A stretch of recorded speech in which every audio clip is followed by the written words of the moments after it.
Alien Volcano, presented by Science at NASA. March 9, 2007. Dr. Andy Ching has seen it all. The scientist from Johns Hopkins Applied Physics Lab has worked on the Galileo mission to Jupiter, the Cassini mission to Saturn, the NEAR mission to asteroid 433 Eros, and many others during his decades-long career. Alien vistas are old hat to him. But even he was amazed when he laid eyes on this photo of Io's Tvashtar volcano, taken just last week by the New Horizons spacecraft.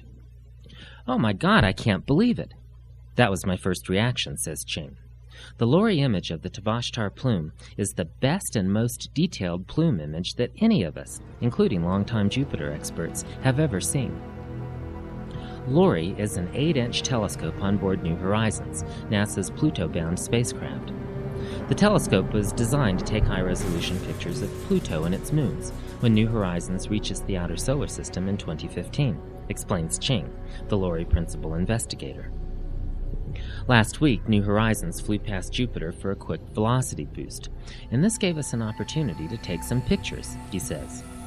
Ching and colleagues trained the telescope on Jupiter's moons, Io, Europa, Callisto, and Ganymede, and on Jupiter itself. Many of the pictures are absolutely stunning. Future LORRI images of Pluto and Charon will have even more detail and higher resolution, because New Horizons will bring us at least 1,000 times closer than we came to Io, notes Ching. Of course, no one has any idea what LORRI will see, because Pluto has never been visited by a space probe before. That's why we're going, he says. Catching a volcano blowing its top on Io isn't really a big surprise, notes Ching. Io is in a constant state of eruption. To understand why, he suggests, dig a paperclip out of your desk drawer. Flex the clip rapidly back and forth many times, and touch the flexure.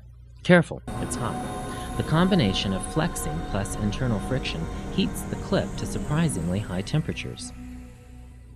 The same thing happens to Io.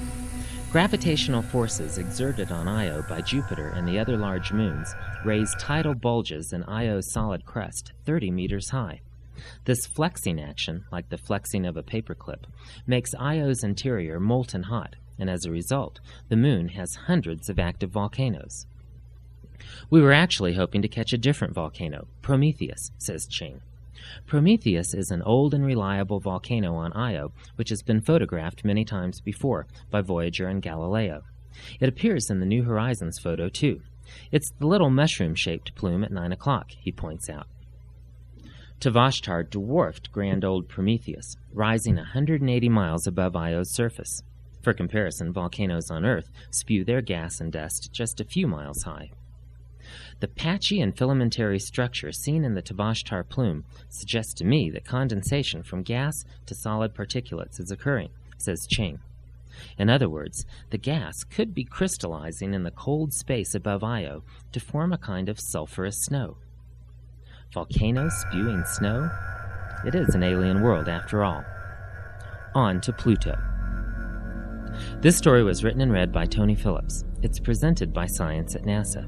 To find more Science at NASA stories on the internet, please visit science.nasa.gov.